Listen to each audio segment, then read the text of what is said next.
I remember that it was very windy.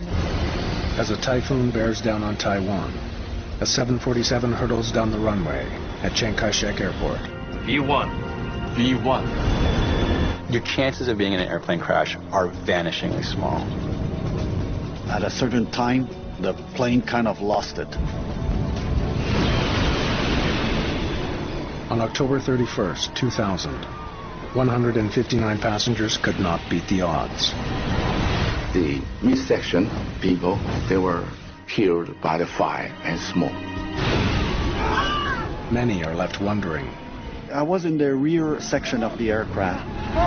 could the key to surviving a plane crash be a matter of choosing the right seat? Run as far away as you can!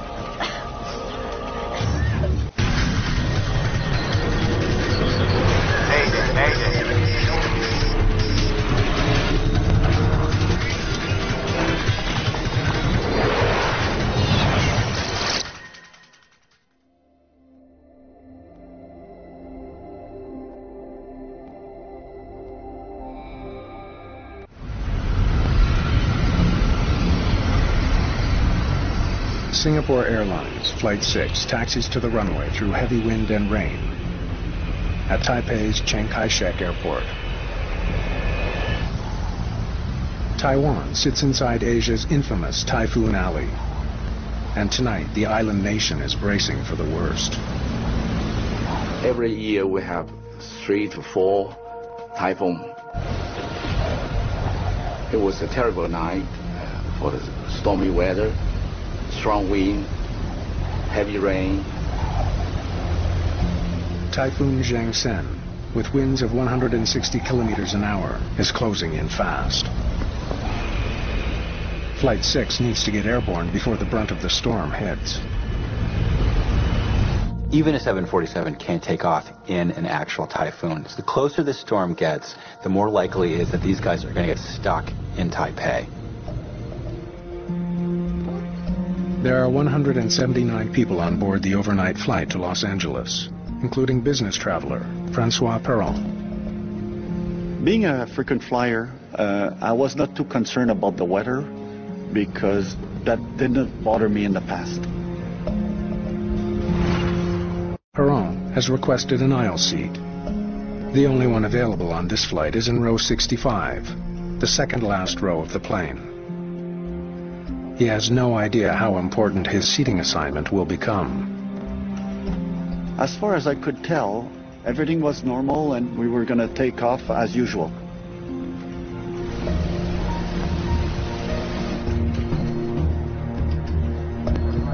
Singapore 6, for your information, surface wind 020 at 24, gust 43. Thank you, sir. Singapore 6. Let me know when it hits 30. If the crosswind hits 30 knots, the crew will have to abandon their takeoff. As we were taxiing down the runway, I remember that it was very windy and that the plane was moving left to right.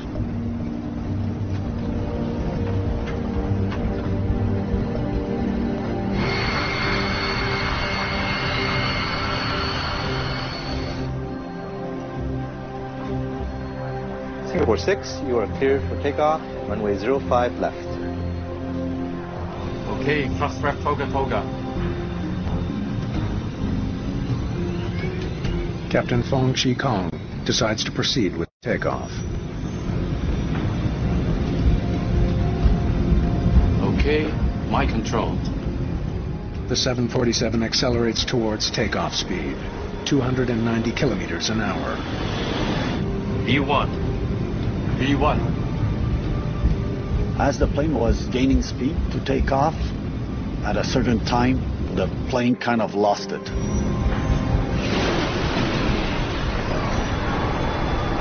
What's happening?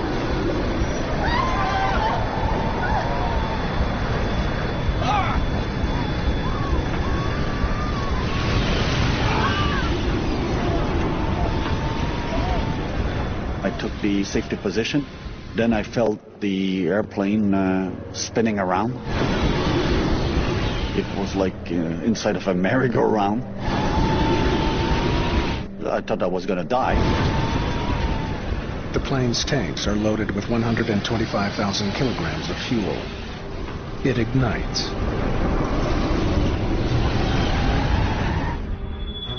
Then I opened my eyes and I saw a fireball coming at me. I was lucky enough to bend down and hide from the fire coming by me. I got burns on my hands and my arm.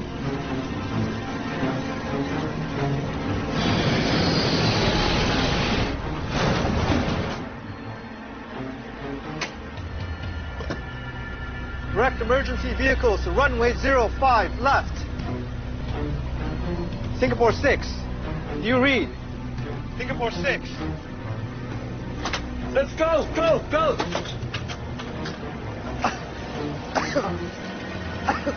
There was smoke in the airplane. We couldn't breathe.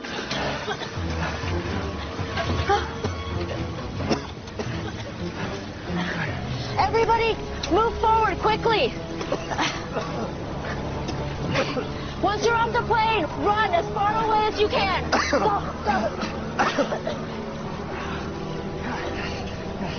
There was an older person before me, and he had difficulties moving, and so I was able to lift him up so that he could move his way.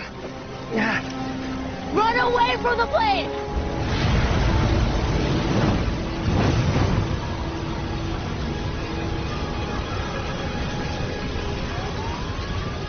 There was a stewardess there. She showed me the direction, where to run, and then we were asked to run away as fast as possible. Rescuers must battle both the flames and the violent storm. It takes about 15 minutes to control the fire and 45 minutes to extinguish all of them. So it's a difficult task for the firefighters. The massive 747 has broken into pieces. Of the 179 passengers and crew, 83 are dead. Most victims were seated in the middle of the plane, where the fuel-fed fire was most severe. Unfortunately, the midsection passengers, they were killed by the fire and smoke.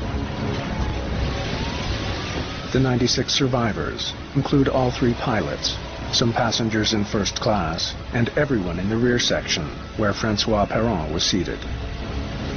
The tail section, they're broken apart from the midsection, and there was less fire in the tail section, and most of the people survived.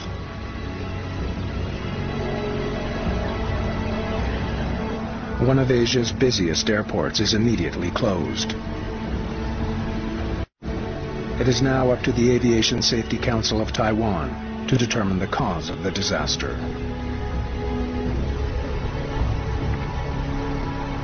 When I went to the crash site, I can see all the wreckage spread on the runway, and most of the wreckage were already burned by the post-impact fire.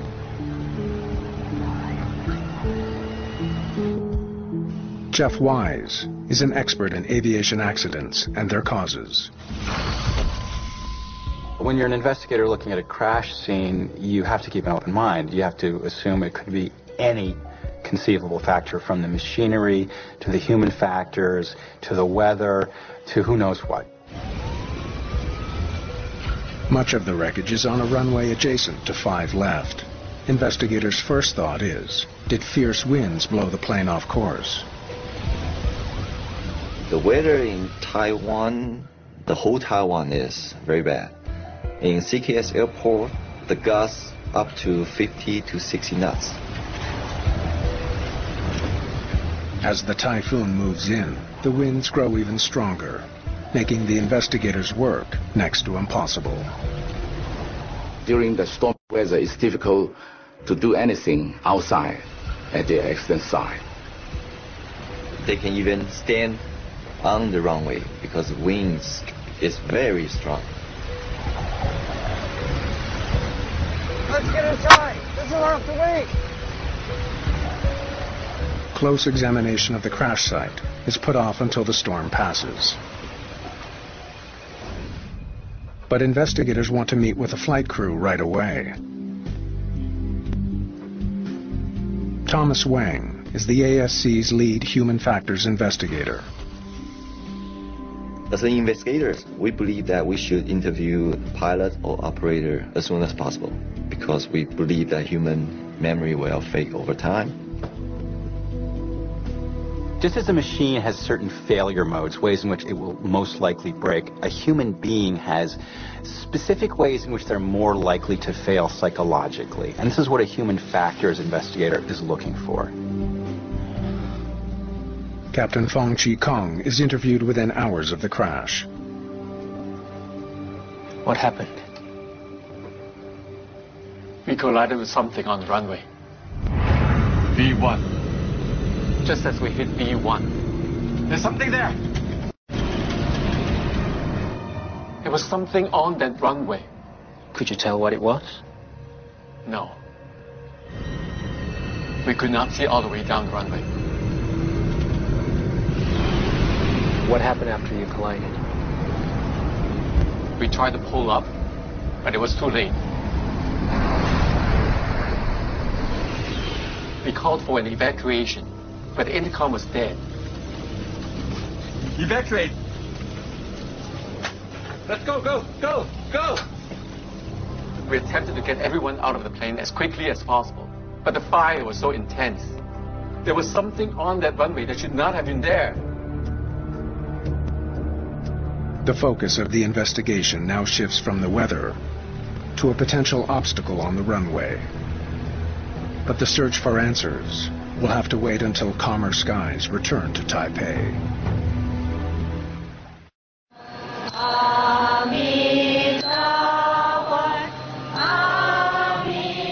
The morning after a fiery crash that claims 83 lives,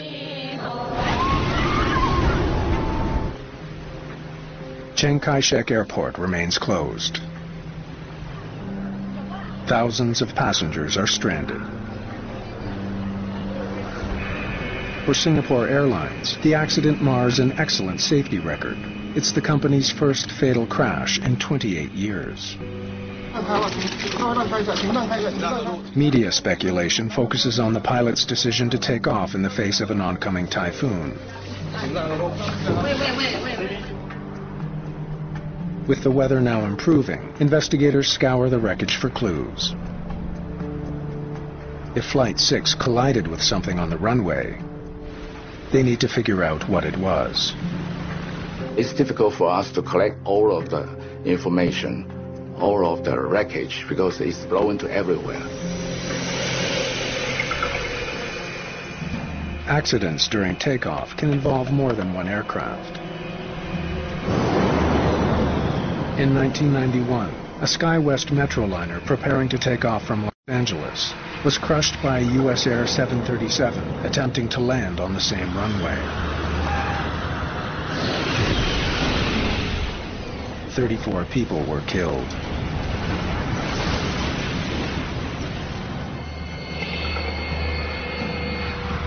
Italy's worst air disaster unfolded on a foggy morning in Milan, when an SAS MD-87 collided on takeoff with a Cessna that was crossing the runway. No one on either plane survived the impact.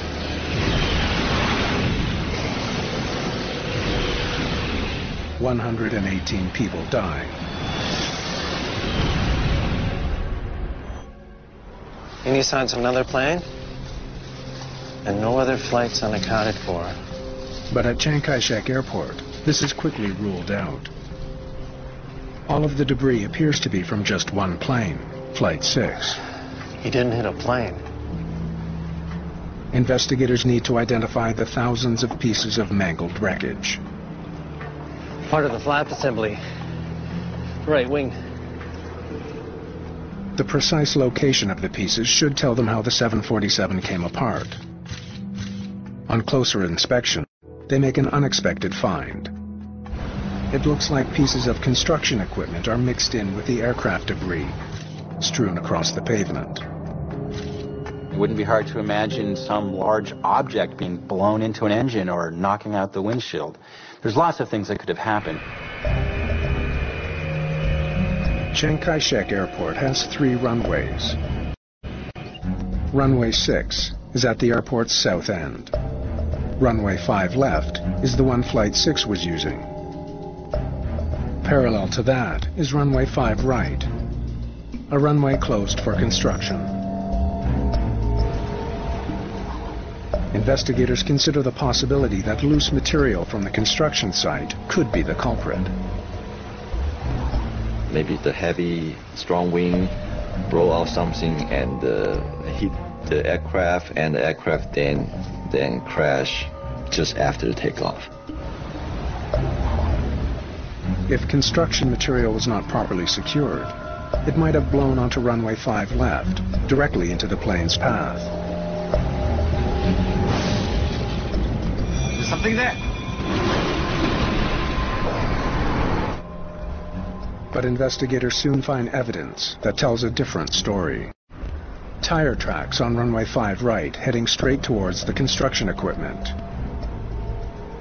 This runway has been closed for weeks. There should be no fresh tracks on it. We can actually see the tire mark of this aircraft starting from the takeoff point all the way to the first impact point. We can still see that gray tire mark on the runway.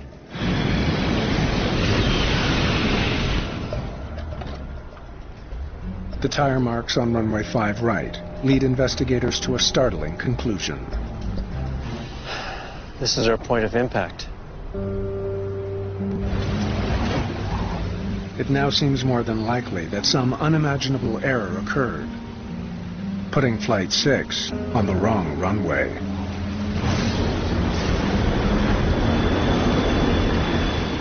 We have to compare the tire mark with the data we collect from the flight data recorder, and we put it together.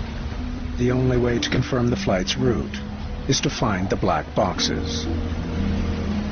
The black box is the flight recorder and the copy voice recorder.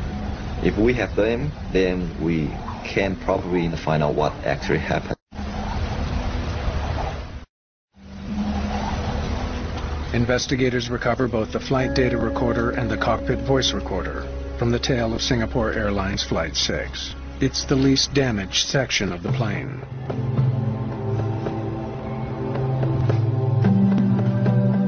They are able to study the information within a day of the crash. When we get the information out of the recorder, we read it, then we can know the exact position of the aircraft. They compare positioning information from the flight data recorder to a satellite image of the airport. It confirms their theory. Well, he's lining up with the wrong runway. Somehow, the plane ended up on runway 5 right instead of 5 left. 1,243 meters down the runway, he collides with the construction equipment. He was supposed to be here. How did they end up here instead? It doesn't seem like a very obvious mistake to take off on a wrong runway. It seems like the kind of thing that shouldn't happen, ever, under any circumstances. For investigators, it's hard to believe that such a fundamental error occurred. Wang decides to interview Captain Fong again. Usually we'll do an initial interview right after the accident, and maybe wait for another day or two. Then we will re-interview again. Maybe at that time they can tell us more about what happened. Did you receive this notice?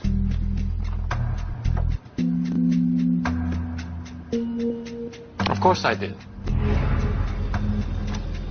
Everyone did. We discussed it during our briefing. Wang learns that the flight crew received written notice that runway 5 right was closed. Tell them we'll take 5 left. According to the flight data recorder, you are not on 5 left. The accident took place on 5 right. You collided with the construction equipment on 5 right. Here's the point of impact.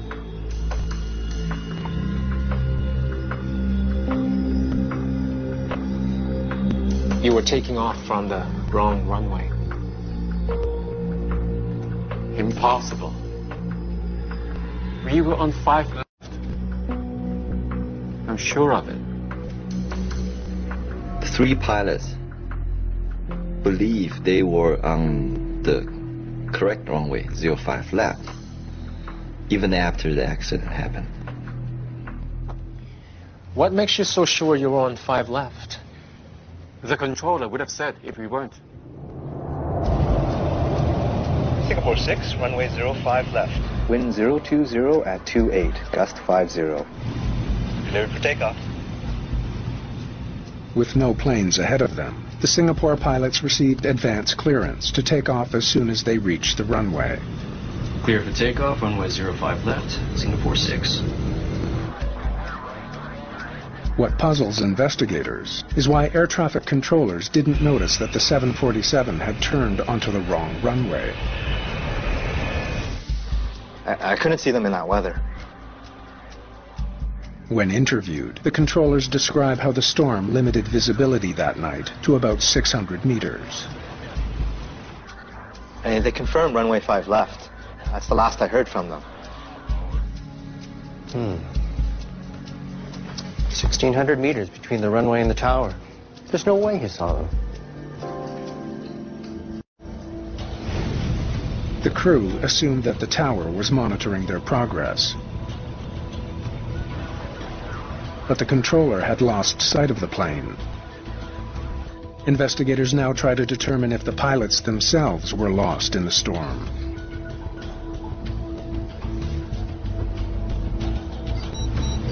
How was the visibility? Could you see where you were going the whole time? We couldn't see very far, but we could see far enough. Cyrano studied the map while I followed the taxi lights. It led us directly to the runway.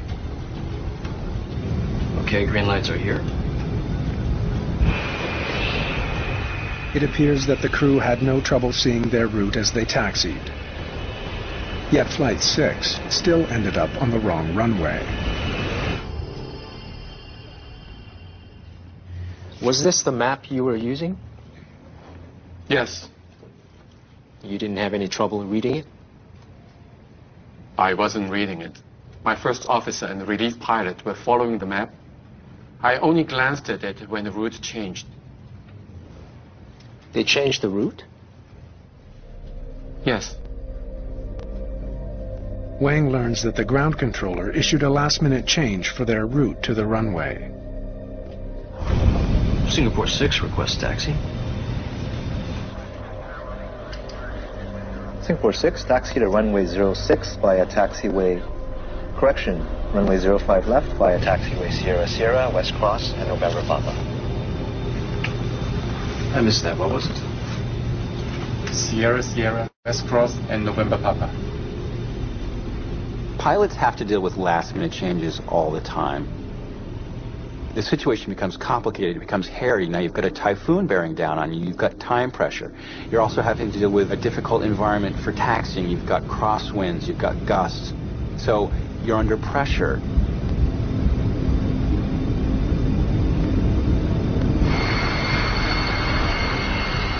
Investigators need to understand how the crew responded to that pressure. They turn to the cockpit voice recorder.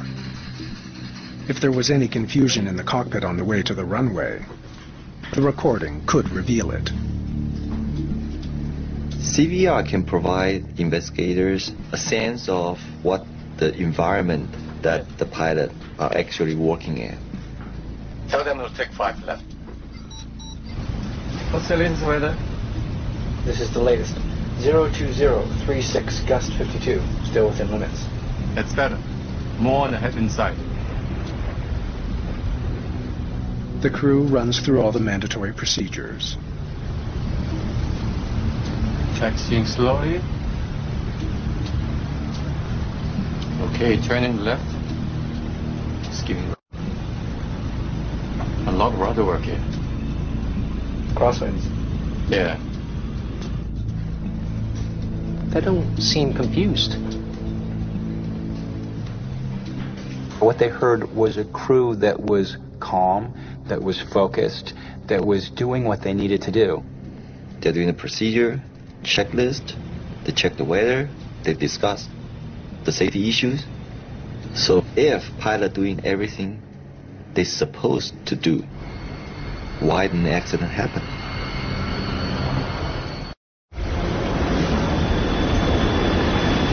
There's something there. Taiwanese investigators still can't answer why the crew of Singapore Airlines Flight 6 made the fatal error of turning onto the wrong runway.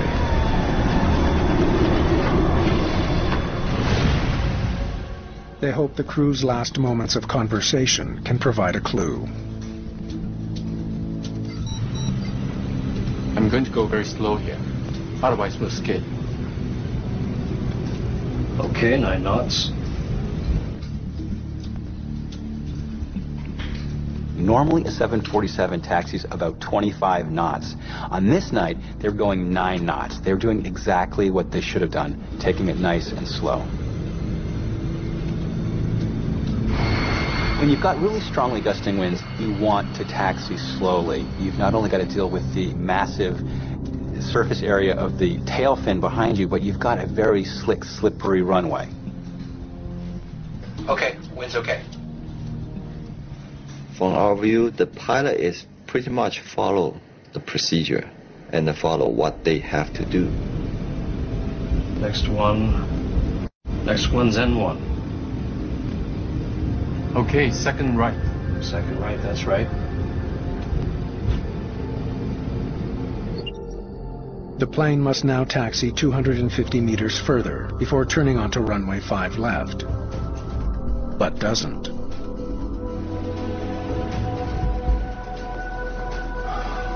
So, why did they turn here?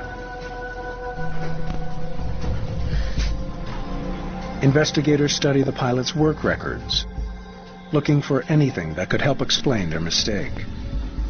We will collect the pilot's training record at least for 3 years before the accident. Captain Fong Chi Kong started with Singapore Airlines as a cadet over 20 years ago. He'd flown out of this airport more than 10 times. First Officer Latif Serrano was a former officer in the Singapore Army. He's flown with Captain Kong several times before. Almost all his hours were on the 747. The relief pilot, Captain Ng Keng Leng, had 8 years' experience and was used to long flights. So for a commercial pilot, they're a very experienced team. Every one of them was a better than average pilot. They all had excellent records. And yet, somehow they made an unbelievable mistake. Why the 3 pilots cannot tell the difference when they take off from 05 right? Something must have led the crew to take a wrong turn. But exactly what remains a mystery.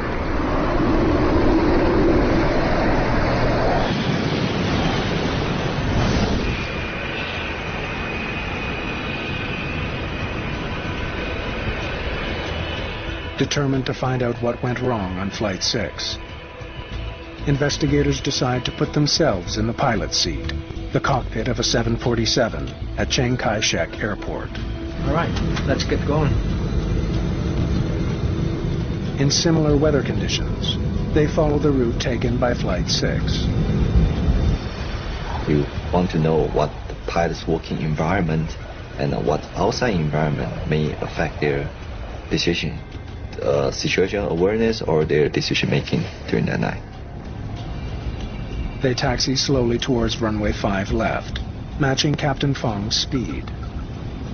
Okay. Take the turn on N1, nice and slow.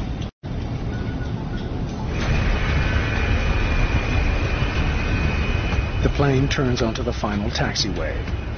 From this point, the Flight 6 crew should have taxied past runway 5 right, towards the turn for runway 5 left. Now we continue on to 5 right.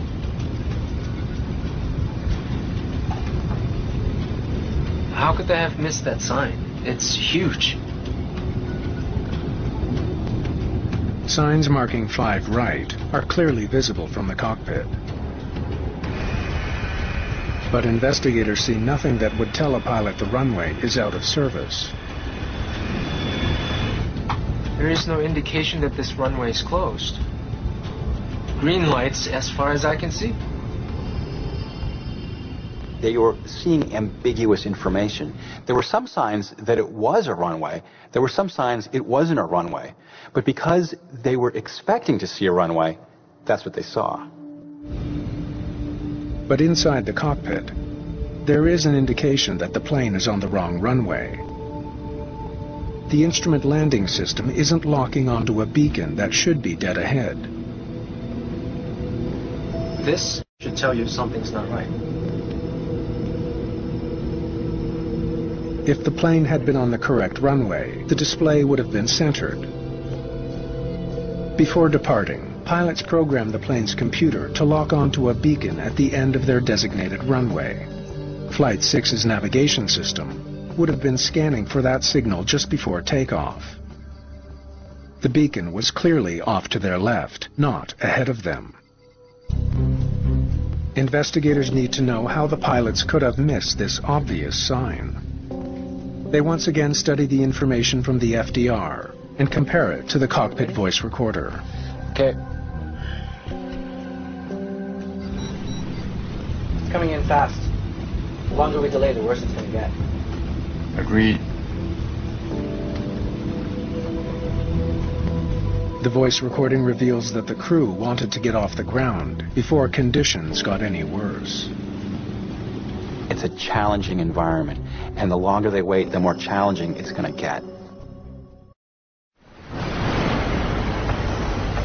Typhoon Jiangsen is bearing down on Taipei, threatening to ground all flights at Chiang Kai-shek Airport.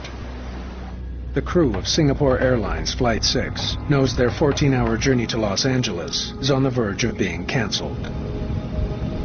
2-4, gust, 4-3. Relief pilot Ng needs to carefully calculate the crosswinds, checking to see if they've exceeded 30 knots, the point at which they will have to abort the flight. Wind direction during takeoff is critical. Pilots want to fly into a headwind to attain maximum lift. A strong crosswind can literally blow a plane off the runway. Singapore 6, runway 05 left. Wind 020 at 28, gust 50. Cleared for takeoff. Right now, the pilots are passing signs that clearly identify the runways. What happens in the next few seconds is the key to why they miss them. 020 from the left. 020. The winds consume the crew's attention. They were scrupulously looking at the tables to figure out if they had exceeded the crosswind component. They were checking it so meticulously that they weren't paying attention to something else. 28.5. It's getting close to 30, sir. Okay. I'm going to go very slow here. Otherwise, we'll skid. Okay, 9 knots.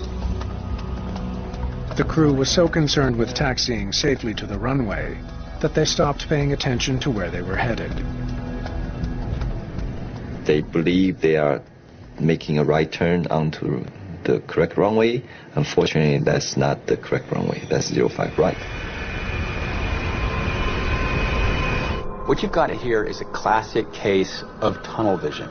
You've got pilots who are working under enormous stress, time pressure, the safety of their passengers are of concern, and so their ability to deal with multiple streams of information is becoming narrower and narrower.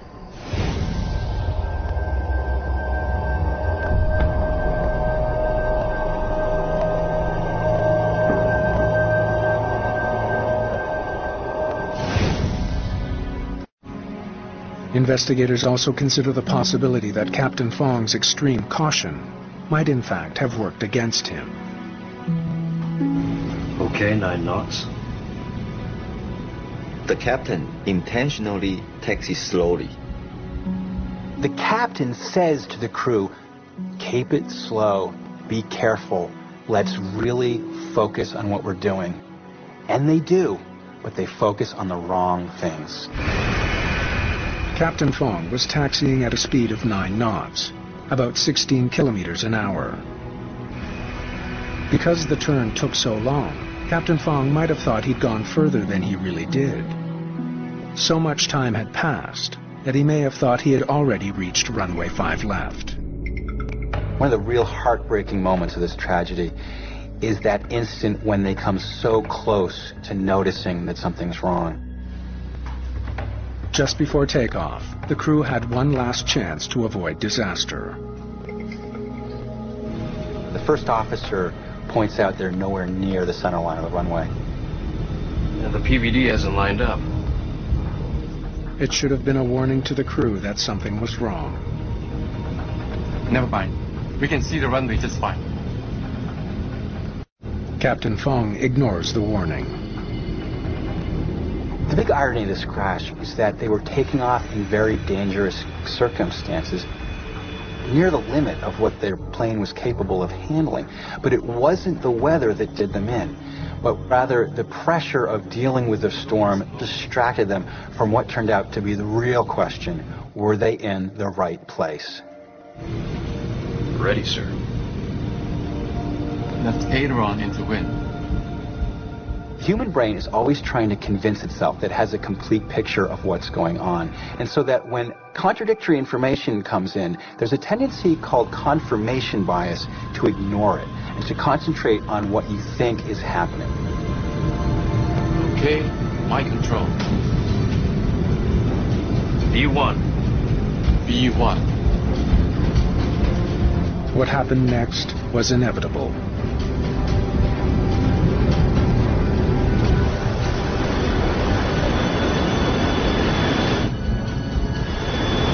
There's something there. There's the point of impact. The clues were there. They ignored them. The entire tragedy would have been avoided if the crew had picked up even one of these clues. It's finally clear why Singapore Airlines Flight 6 ended up on the wrong runway.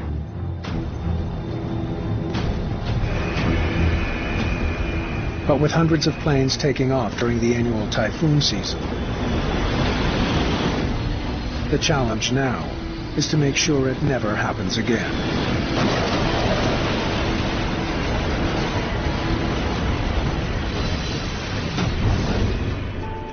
Taiwan's Aviation Safety Council recommends swift changes to pilots' procedures and training. They recommend more frequent communication between controllers and pilots who are taxiing in poor weather. Pilots must now report each of their movements to the controller as they make them. Currently turning left onto taxiway November 1. New checklists are also designed, which include a visual confirmation step, forcing pilots to confirm that they're on the correct runway before takeoff. Chiang Kai-shek Airport comes under criticism, keeping an out-of-service runway lit and for failing to either barricade or clearly mark it closed. Chiang Kai-shek was not compliant with current international airport regulations. They didn't have the ground radar that would have told the tower where this plane actually was. In aviation, fatal crashes are the most powerful catalysts for change. Following the disaster, authorities install ground radar at the airport in Taipei. It allows the tower to track a plane's position, even in bad weather.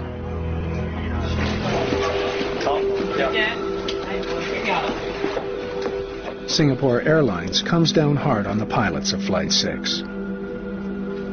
The captain and first officer both lose their jobs.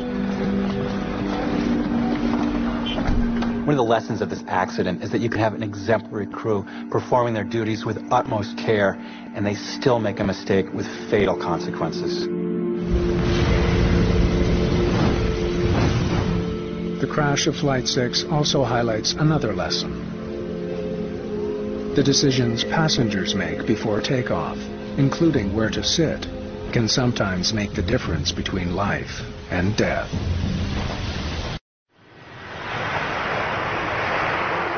Following his brush with death at Taipei's Chiang Kai-shek Airport, Francois Perron has reason to take credit for his own survival.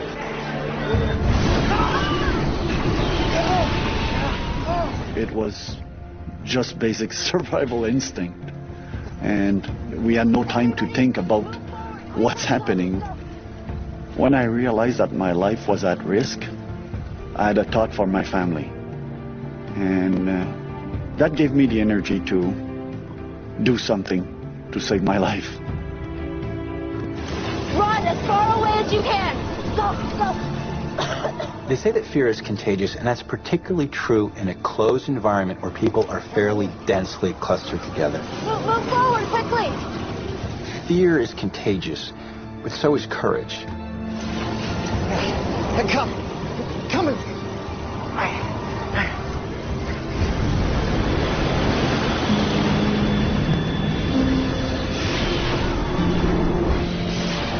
The accident in Taiwan raises the question: what can passengers do to improve their odds of surviving? Disaster strikes.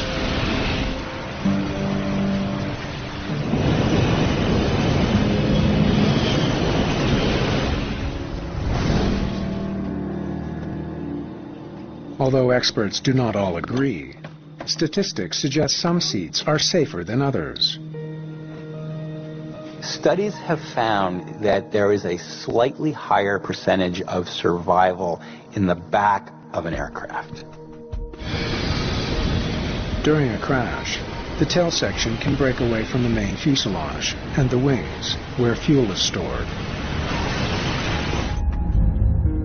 Though opinions vary, some statistics show that passengers seated at the rear of the plane have the highest average survival rate, 69%. In the overwing section, that number drops to 56%. In the forward section, your odds of surviving a crash are less than even, 49%.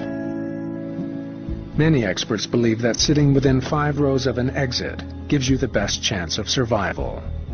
Also, aisle seats are slightly safer than window seats. I was sitting on an aisle seat in the rear of the aircraft. Most accidents take place on takeoff and landing. So if you're concerned about surviving on an airplane, that's the time to pay attention. This plane is equipped with 10 exits, 4 at the front, 4 at the back, and 1 over each wing. If the passengers listen to the safety briefing, they know what they have to do in the first seconds. They know how to get out of the aircraft. In the seat pocket in front of you, there's a safety card. On it, there's a diagram that shows you how to get to the exits. Look at it. Just put in your mind what you have to do to get there. Because when things go crazy in the smoke and the darkness, you won't be able to figure it out. But one statistic stands out above all others. Your chances of being in an airplane crash are vanishingly small. They say it's probably true that you're more likely to get into an accident driving to the airport than you are in the airplane. I think there are better things to worry about than where you're sitting when your airplane crashes.